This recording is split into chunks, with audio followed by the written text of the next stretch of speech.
आज हम पढ़ेंगे एंडोप्लाज्मिक रेटिकुलम के बारे में। सबसे पहले इसका क्या जान लेते हैं, नाम का मतलब जान लेते हैं। एंडो माने इनसाइड, प्लाज्मिक यानी साइटोप्लाज्म, रेटिकुलम यानी नेटवर्क, यानी साइटोप्लाज्म के अंदर पाए जाने वाले नेटवर्क को क्या कहा जाता है, एंडोप्लाज्मिक रेटिकुलम, जिसे हम शॉर्ट में ER भी कह देते हैं। अब ये सेल में सिचुएटेड कहाँ होता है ये हम देखते हैं। ये हमारा न्यूक्लियस है।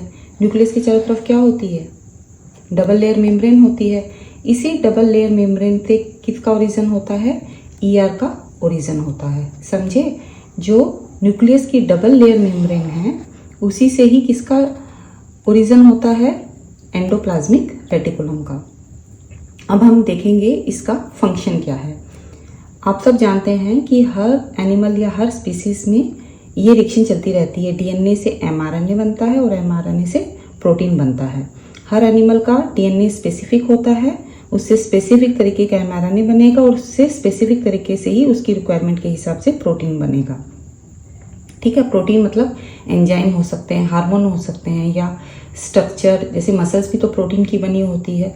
इस तरह से वो उसके लिए कौन उत्तरदायी है, DNA। यही रिएक्शन DNA से mRNA और mRNA से प्रोटीन।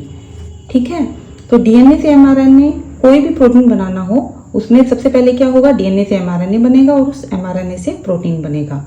तो ये DNA से mRNA वाली जो ये प्रोसेस है ये कहाँ हो जाती है, ये न्यूक्लियस में हो जाती है। DNA से mRNA कहाँ बन जाता है, न्यूक्लियस में बन जाता है।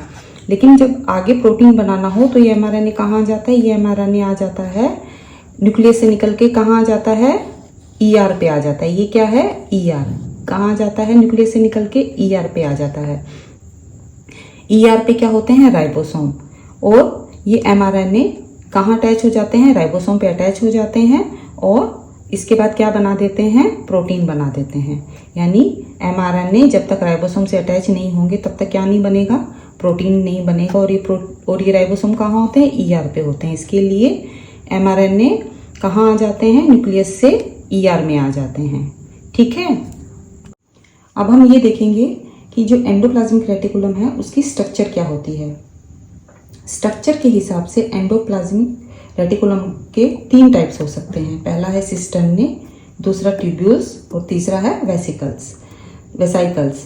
तो जो सिस्टर्ने हैं वो flat and sac like structure होती है। जैसे कि इस डायग्राम में आप देख पा रहे हैं कि ये फ्लैट और ये सैक नुमा स्ट्रक्चर है। ये फ्लैट और ये देखिए एक सिस्टर्न है, ये दूसरा सिस्टर्न है, तीसरा सिस्टर्न है, एक सिस्टर्न है, दूसरा सिस्टर्न है, तीसरा सिस्टर्न है।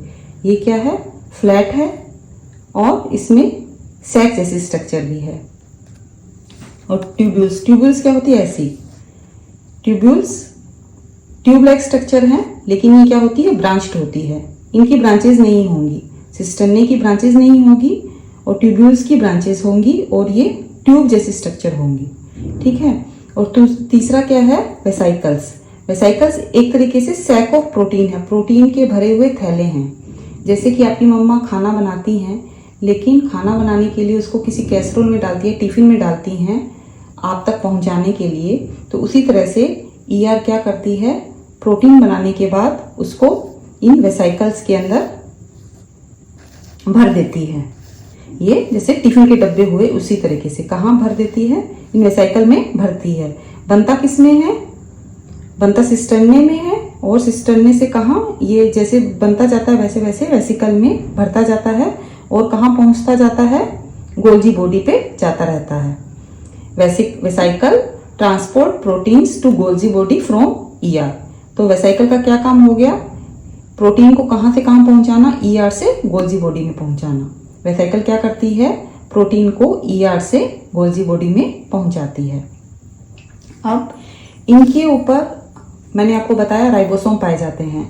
तो हर प्रकार की जो ER होती है सारी टोटल एंडोप्लाज्मिक रेटिकुलम पे प्रोटीन नहीं पाई जाती है।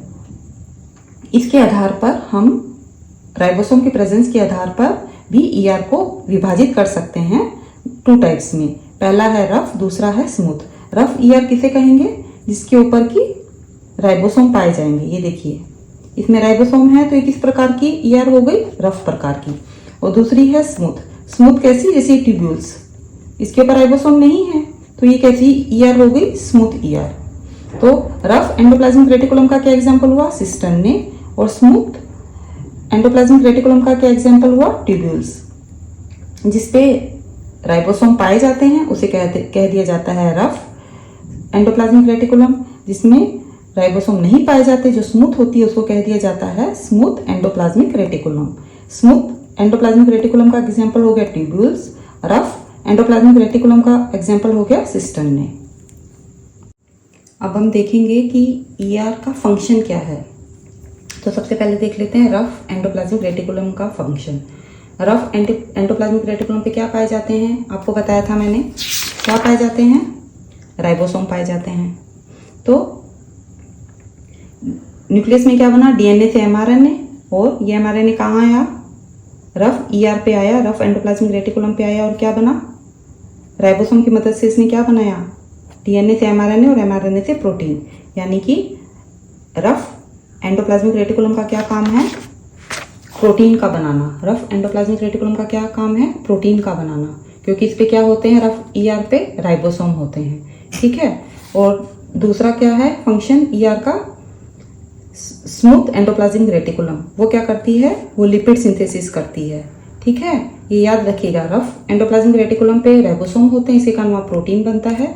स्मूथ एंडोप्लाज्मिक रेटिकुलम पे राइबोसोम नहीं होते हैं, लेकिन वो किसका सिंथेसिस करती है? स्मूथ एंडोप्लाज्मिक रेटिकुलम लिपिड का सिंथेसिस करती है। ठीक है। इसके अलावा स्टीरॉयड हार्मोन की सिक्रेशन में मदद करती है। इसके अलावा जब मसल कंट्रक्शन के दौरान कैल्शियम रिलीज करवाने का काम भी कौन करता है? स्मूथ एंडोप्लाज्मिक रेटिकुलम करती है।